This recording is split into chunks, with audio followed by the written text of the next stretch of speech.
Madame, monsieur, bonjour, bienvenue, il est 13h. À part où vous soyez, quoi que vous fassiez, c'est l'heure de prendre votre pause déjeuner. Alors installez-vous confortablement devant votre téléviseur. On est parti pour une heure ensemble. Société, c'est un autre regard sur l'actualité, mais aussi et surtout sur ce qui fait votre quotidien, parce que ce qui vous intéresse nous intéresse aussi. Pour cela, j'ai réuni autour de moi une équipe de journalistes, de chroniqueurs, d'éditorialistes, de professionnels. Vous allez le voir aujourd'hui dans notre grand dossier Jérusalem, ville sainte, pour les 3 religions monothéistes conquises, détruites, reconstruites et réinventées maintes et maintes fois.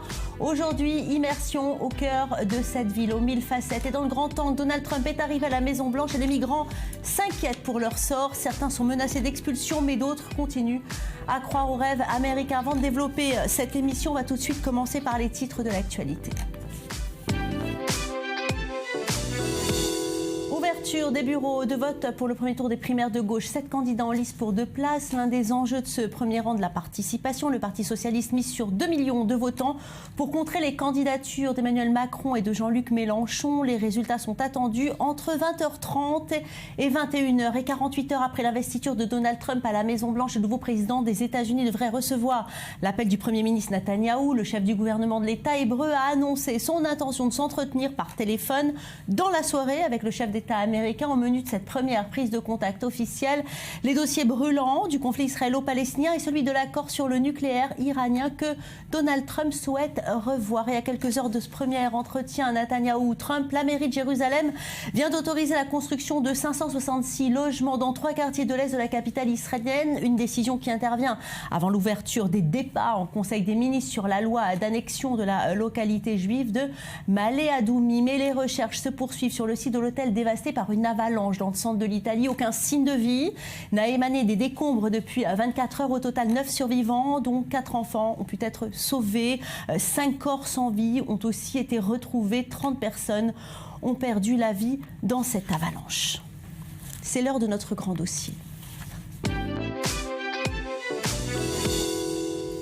Jérusalem, ville sacrée pour la moitié de l'humanité. Elle fut conquise, détruite, reconstruite et réinventée maintes et maintes fois pendant des millénaires. Lieu de rencontre des 3 religions monothéistes, juifs, chrétiens et musulmans. Jérusalem, cité envoûtante où l'histoire et l'archéologie sont mêlées aux enjeux politiques. Jérusalem et ses lieux saints, carrefour des religions. Aujourd'hui, dans le grand dossier, je vous propose une immersion au cœur de cette ville magique. On commence par une visite avec David Mansour, guide touristique, direction le Mont Sion pour le premier volet que nous vous proposons. Vous allez voir, Jérusalem nous surprend toujours. Regardez. Jérusalem, ville 3 fois sainte et 3 fois millénaire. On y connaît son mur des lamentations, son église du Saint-Sépulcre, sa mosquée Al-Aqsa, sa vieille ville, ses contrastes, ses paradoxes.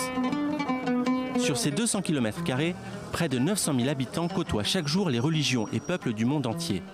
On a déjà tout dit sur cette capitale spirituelle, au lieu du monothéisme, aux 1001 couleurs et tant disputées. Jérusalem fascine. Mais si nous retrouvons aujourd'hui notre guide David Mansour, c'est pour nous faire découvrir une partie plus méconnue de la capitale éternelle d'Israël.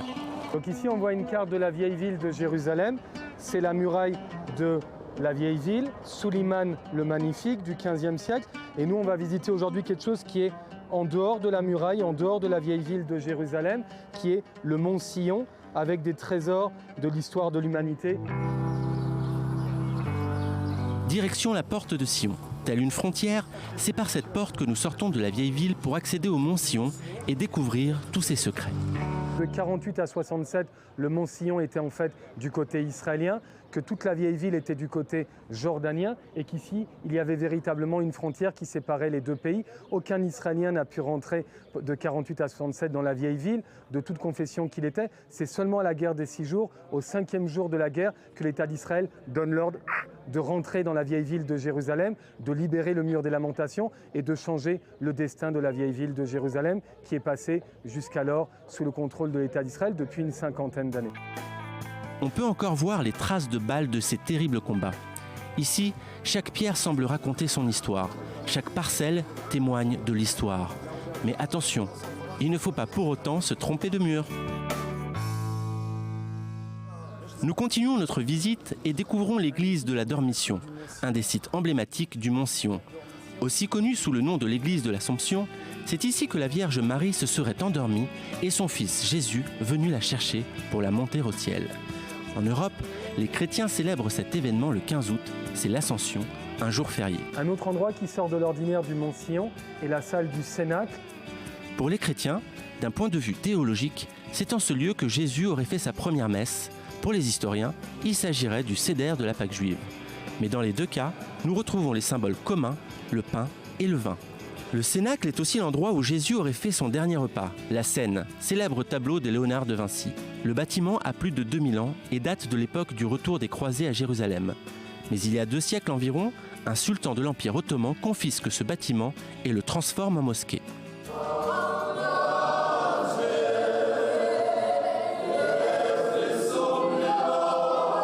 Nous marquons ici une pause pour la première étape de notre visite. Nous nous quitterons sur les chants de ce fervent groupe venu du continent africain. Des chants qui finiront en une transe pour le moins étonnante. Jérusalem, décidément, n'aura ni fini de nous surprendre, ni de nous faire vibrer. Et en plateau avec moi, David Shapira, historien. Bonjour, bienvenue. Gérald Filkenstein, bonjour. Vous êtes archéologue et vous, Eric Aldezo, c'est vous qui nous avez proposé ce grand dossier. Merci. On commence déjà à faire une visite vraiment très intéressante avec beaucoup d'émotions à chaque fois qu'on parle de Jérusalem. Alors, cette ville qui est sacrée pour les 3 religions monothéistes, mais pas seulement. Hein. Pas seulement, effectivement, et on a beau y aller et retourner, on est toujours un peu surpris et fasciné par la mixité à Jérusalem. On y rencontre des bouddhistes, on y rencontre des athées, on y rencontre un mélange, une mixité assez impressionnante, des gens du monde entier. On a vu ici sur la première partie du reportage ce groupe venu d'Afrique qui chantait, ces évangélistes qui chantaient avec ferveur Jésus et qui finissaient en transe. Je peux vous assurer qu'on a vibré sur place et on a coupé, bien entendu, pour les besoins du reportage, mais c'était quand même très puissant. On a rencontré des Japonais, des Chinois, je pourrais vous citer toutes les nationalités. Sincèrement, Jérusalem est bien plus que cela. Et c'est vraiment le rendez-vous, je pense, du monde entier. Bon, alors David, racontez-nous comment Jérusalem est-elle devenue le centre spirituel du monde juif ? Bien, ça a commencé avec le roi David qui venait de la tribu de Judée et qui a été sollicité pour devenir le roi de tout l'empire, enfin le royaume d'Israël. Et puis il était à Hébron, roi de Hébron, et il s'est demandé géographiquement où il serait judicieux de mettre la capitale. Là, je suis obligé de vous sortir une carte. Oui. Voilà, une carte, vous voyez, ça c'est la carte d'Israël avec les 12 tribus séparées. Et venant de Judée, le roi David s'est dit, ce serait bien que je mette ma capitale, le Jérusalem, au centre du pays. Je puisse contrôler non seulement ma tribu, la tribu de Judée, mais le reste, les 10 autres tribus du royaume d'Israël. Et il a mis sa capitale, au point rouge que vous voyez là, au centre. C'est-à-dire c'est un centre qui est non seulement un centre horizontal et même vertical. De là, il contrôle à peu près tout le pays. En tous les cas, Gérald, cette ville a été convoitée par toutes les grandes civilisations, perses, babyloniens, grecs, romains, arabes et ottomans, chaque civilisation détruisant et reconstruisant dans son style. Détruisant, pas systématiquement, mais enfin reconstruisant énormément. Donc les choses sont très compliquées. Je vous donne déjà un exemple, je sais qu'on en reparlera, mais voilà ce qu'on en voit en ce moment. Cette esplanade a d'abord été carrée, très réduite, de ce qu'on en connaît évidemment, puisque pour l'époque de Salomon, les choses sont en dessous. Et ensuite, le roi Hérode l'a élargi, il a reconstruit le temple, fait une belle galerie à l'entrée. Et puis voilà, d'abord les Romains, ensuite les Byzantins et finalement les musulmans arabes ont détruit le temple. Alors justement, David, on a parlé des Juifs, je voudrais qu'on parle maintenant des chrétiens. Ça signifie quoi, Jérusalem, pour les chrétiens ? Alors, la chance, je dirais, entre guillemets, pour Juifs et Arabes, c'est que les chrétiens, évidemment, Jérusalem est la première ville sainte, mais on n'est pas dans le même endroit de sainteté. Pour les chrétiens, c'est surtout le Saint-Sépulcre qui est le centre du monde des chrétiens, et pas ce qu'on appelle le mont du Temple ou l'esplanade des mosquées, tout ça, c'est une appellation qui est très politique. Donc, Juifs et musulmans se disputent, entre guillemets, le mont du Temple ou l'esplanade des mosquées, mais personne ne dispute le Saint-Sépulcre au monde chrétien. chrétien. Mais pour le monde chrétien, le Saint-Sépulcre est le centre. C'est-à-dire, on revient sur les traces de Jésus, qui est pour les chrétiens le Fils de Dieu, le Messie. On marche sur les pas de Jésus, on pleure. Il y a des scènes absolument très émouvantes dans Jérusalem. C'est le centre du monde chrétien. Ce n'est pas Rome, ce n'est pas Constantinople et Istanbul, c'est Jérusalem. Et ça, on n'a pas rappelé aussi les croisés qui sont venus qui ont fondé un royaume à Jérusalem, un pays qui s'appelle le royaume de Jérusalem, un vrai pays qui a subsisté 88 ans et puis encore une centaine d'années ont essayé de reprendre Jérusalem. Jérusalem, c'est le centre du monde chrétien, du monde juif, et le troisième centre spirituel pour le monde musulman, comme tout le monde le sait. Alors justement, Gérald Filkenstein, vous êtes archéologue et évidemment vous êtes spécialiste de Jérusalem. On a parlé des diverses influences tout à l'heure. Comment ces influences révèlent-elles à l'archéologue ou bien simplement aux curieux par sédimentation? Vous appelez ça, vous, des strates, comme on dit dans votre profession. Un prodigieux mélange finalement, sans ordre apparent. C'est les deux, c'est-à-dire il y a des zones où on a une véritable strate, mais il y a aussi des mélanges de bâtiments dont on voit qu'ils ont été construits à une telle période, mais encore occupés à une autre.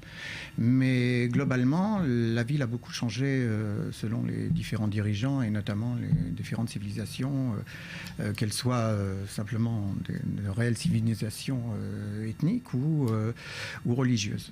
Alors avant de continuer notre immersion avec les images d'Éric, tout de suite David, dites-nous pourquoi Jérusalem est un lieu saint également pour les musulmans. Alors tout commence dans la 17e sourate du Coran où on évoque un voyage nocturne de Mahomet qui, avec sa jument, El Bourka, arrive à Jérusalem. Ça, c'est un voyage avec l'ange Gabriel, puis vient sur le mont du Temple, là où pour juifs, Isaac a failli être sacrifié, mais pour les musulmans, c'est Ismaël, et monte au ciel et reçoit l'ordre de prier 50 fois, 50 prières par jour. En redescendant, Mahomet rencontre Moïse en lisant 50, c'est trop. S'ensuit un marchandage de 45, 40, 30, on arrive à 5, tout compte fait.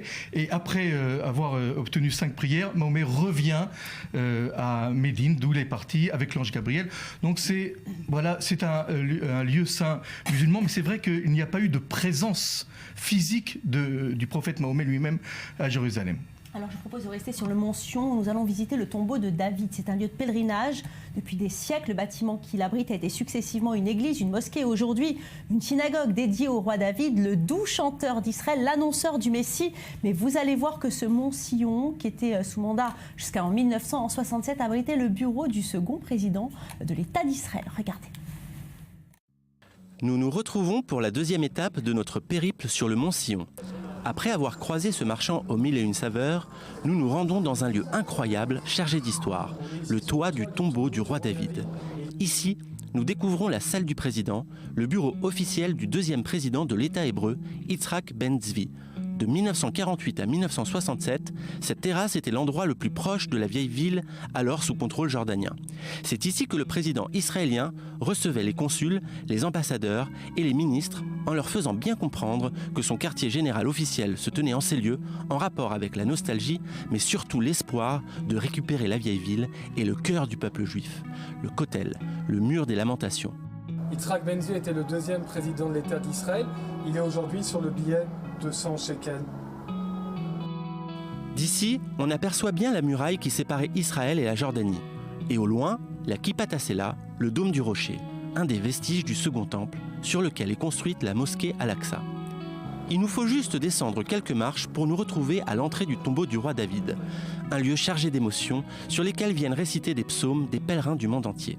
Ce haut lieu saint du judaïsme revêt une importance toute particulière, car dans la tradition, le Messie tant attendu par les Juifs depuis 2000 ans descend directement du roi David. Il suffira selon certains de comparer son ADN avec celui de l'homme qui repose dans ce tombeau pour savoir si le prétendant est véritablement l'élu. Pour finir notre deuxième étape, nous laisserons la parole à des badauds afin qu'ils nous livrent leurs impressions. La tombe du roi David, c'est un endroit assez spécial. Il y a des personnes qui sont très impliquées, on le sent. C'est un endroit particulier, il faut venir. Si tu regardes bien, il y a vraiment t'as tous les pays, tu as toutes les religions. Les gens, il n'y a aucun souci. Chacun vient chercher quelque chose de particulier ici par rapport à son histoire, sa religion, sa confession. J'ai pas de confession, je suis athée. J'aime beaucoup le Kotel, j'aime beaucoup tout ce qui est la vieille ville, l'architecture des monuments. Et vraiment, on voit que c'est une ville très chaleureuse. Jérusalem, ville que l'on aime, n'a pas tout à fait dévoilé tous ses secrets. Nous nous retrouvons très bientôt. Alors, David Shapira, est-ce que le roi David est vraiment enterré sur le mont Sion ? Écoutez, c'est une question très difficile que l'on pose d'ailleurs à chaque tombeau au sujet de l'authenticité. Est-ce que telle personnalité est enterrée dans tel endroit? Alors, en ce qui concerne le tombeau du roi David, on sait que ce sont les croisés au XIIe siècle qui ont décidé que le roi David était enterré ici. Le bâtiment qu'on a vu dans les photos date lui-même du XIIe siècle. Alors, 20 siècles, 2000 ans après la mort de David, que les croisés décident que c'est ici que le roi David est enterré, on peut émettre beaucoup de doutes, d'autant plus que la ville du roi David, dont on connaît à peu près l'emplacement aujourd'hui, puisqu'il y a des fouilles très très importantes, on peut estimer que ce tombeau du roi David, on peut mettre vraiment quelques doutes au sujet, mais ce n'est pas le seul endroit où on ne devrait peut-être pas chercher l'authenticité, mais peut-être le symbole du roi David. La ville de Jérusalem est appelée la ville du roi David, c'est la ville de David. Alors justement, on va essayer de mettre un petit peu d'ordre, si vous voulez bien, Gérald Filkenstein. Quelle est l'origine du tombeau de David? Quand a-t-il été découvert? Synagogue, mosquée, église? Est-ce que c'est ça, finalement, le symbole des tentatives de réappropriation? Il n'y a absolument pas de réappropriation, il y a seulement une ignorance des différentes générations qui sont succédées à Jérusalem. Et aujourd'hui, on pense que, puisqu'il s'agit en fait d'un bâtiment à 2 étages, et celui du bas étant vénéré comme étant le tombeau de David, on pense qu'il est de l'époque du deuxième temple à peu près, par sa construction, etc. Et au-dessus, vous avez, alors là c'est une réappropriation, cette magnifique salle gothique, et où on a placé le cénacle, où aurait eu lieu donc la scène, le dernier repas de Jésus, où là il présente sa vision de ce qu'il est et de ce qui se passera aussi, et la première fois où il évoque le pain comme étant son corps et le vin comme étant son sang. Et la raison pour laquelle tout ça se trouve sur le mont Sion, pour le tombeau de David, ça date à peu près de l'époque romaine. Pour l'époque croisée, c'est tout simplement que les croisés, quand ils sont arrivés, ont trouvé des chrétiens, mais des orthodoxes, donc grecs. Et il y a eu une guerre, vraiment une guerre, enfin pas avec de combat, mais une guerre ou disons des pourparlers. Et les orthodoxes sont restés où ils étaient, et les catholiques ont trouvé des endroits qui leur convenaient, ce qui explique notamment que vous avez très souvent des lieux saints qui sont doubles. Par exemple, le tombeau de Jésus, il y a donc le Saint-Sépulcre, et puis il y a celui des protestants, inventé au XIXe siècle, qui est ailleurs dans la vieille ville. Alors je vous propose de continuer avec vous, Eric et David Mansour, notre parcours dans cette vieille ville de Jérusalem, aux abords du mur occidental, le centre Davidson, où des fouilles ont été conduites pendant 30 ans après la guerre des 6 jours. Le centre présente l'histoire du temple de Jérusalem. Regardez. Retour à Jérusalem pour la 3e et dernière étape de notre incroyable visite avec notre guide David Mansour. On est ici dans la vieille ville de Jérusalem. En contrebas, le mur des Lamentations. Au-dessus, l'esplanade du premier et second temple. Dans la continuité du Kotel HaMaaravi, on aperçoit un site archéologique, le centre Davidson. Fouillé après la guerre des 6 jours, après 1967, une trentaine d'années et de restauration vont mettre en lumière les plus beaux vestiges de l'époque du second temple. On voit ici une carte de l'époque du second temple.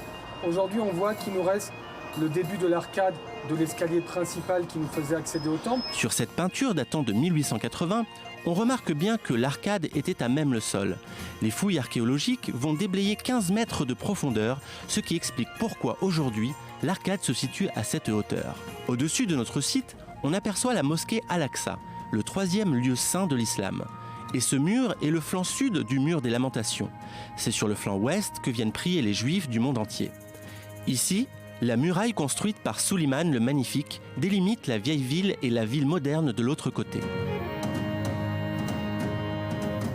À l'entrée du Mirkaz Davidson, de nombreuses pierres témoignent de la richesse de l'entrée du temple il y a plus de 2000 ans.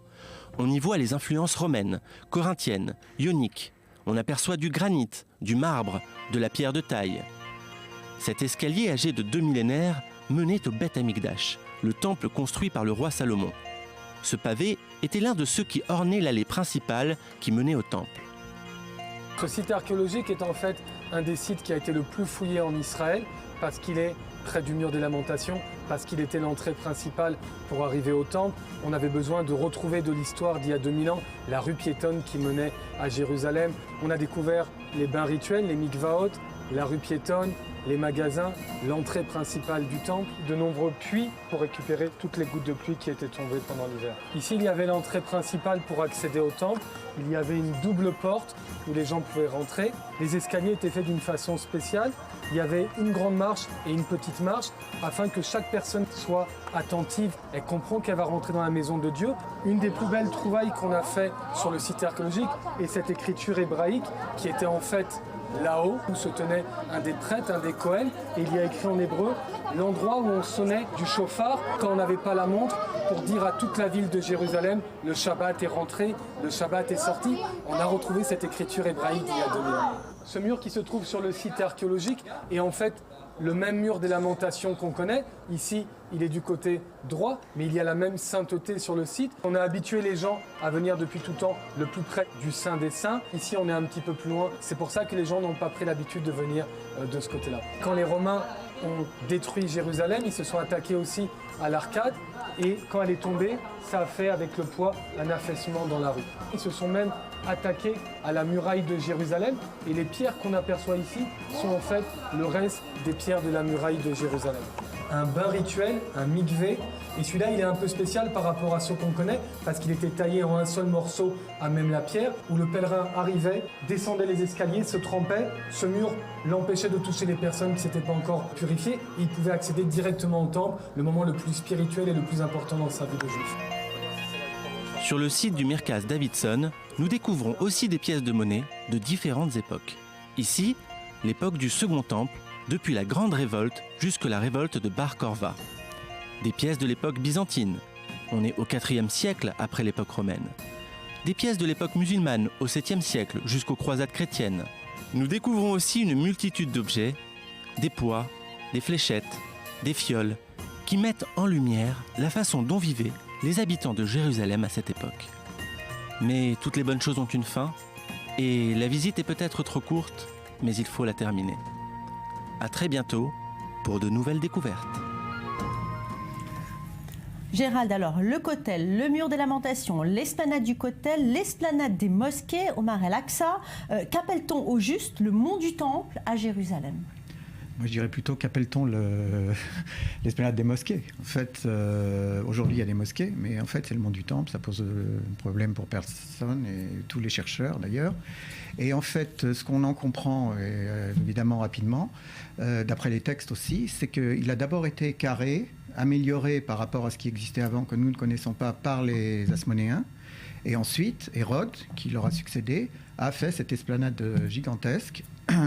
Et il a reconstruit, pas totalement, mais il a amélioré le temple. Pour ça, d'ailleurs, il y a eu des prêtres maçons, puisque les seuls à pouvoir s'approcher. Et donc, c'est bien le mont du Temple. Et il serait bon que ceux qui sont rattachés à ce temple disent le mont du Temple et pas l'esplanade des mosquées, puisque, bon, David, ça n'a vous pas avez grand quelque chose à intérêt. rajouter ? Oui, évidemment, tout cela est une appellation politique pour les musulmans. Et puis, il y a un musée de l'islam justement sur le mont du Temple. Il y a un musée de l'islam.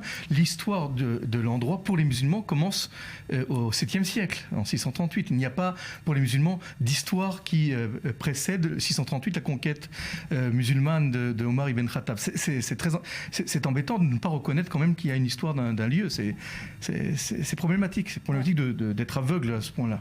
Alors, autre lieu saint pour les chrétiens, le Saint-Sépulcre, avec une importance essentielle. Il est construit sur ce qu'on appelle le Golgotha, un lieu qui nécessite quelques explications quand même.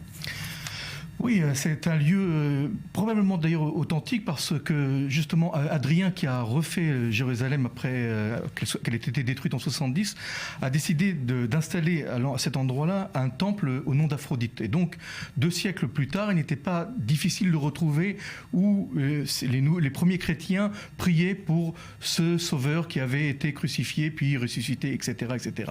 Donc probablement c'est véritablement l'endroit où a été crucifié Jésus et enterré, et peut-être ressuscité, mais on n'a pas de témoin, enfin, dans tous les cas, j'y étais pas.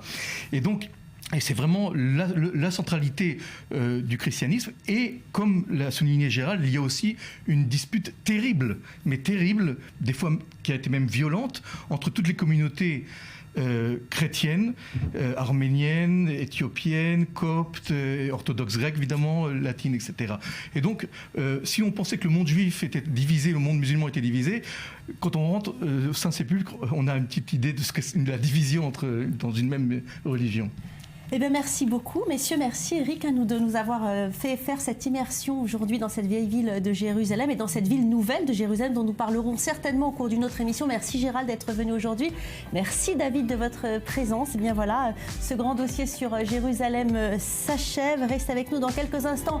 Notre grand angle, à l'heure où Donald Trump arrive à la Maison-Blanche et les migrants originaires du Mexique, de Cuba ou bien d'Haïti s'inquiètent pour leur sort. Certains sont menacés d'expulsion, mais d'autres, malgré tout, et malgré l'intransigeance promise par Trump, ils souhaitent toujours tenter leur chance pour vivre un jour le rêve américain. Reste avec nous, on en parle avec Jonathan Serrero et Andrea Benisti dans quelques instants dans la deuxième partie de cette émission.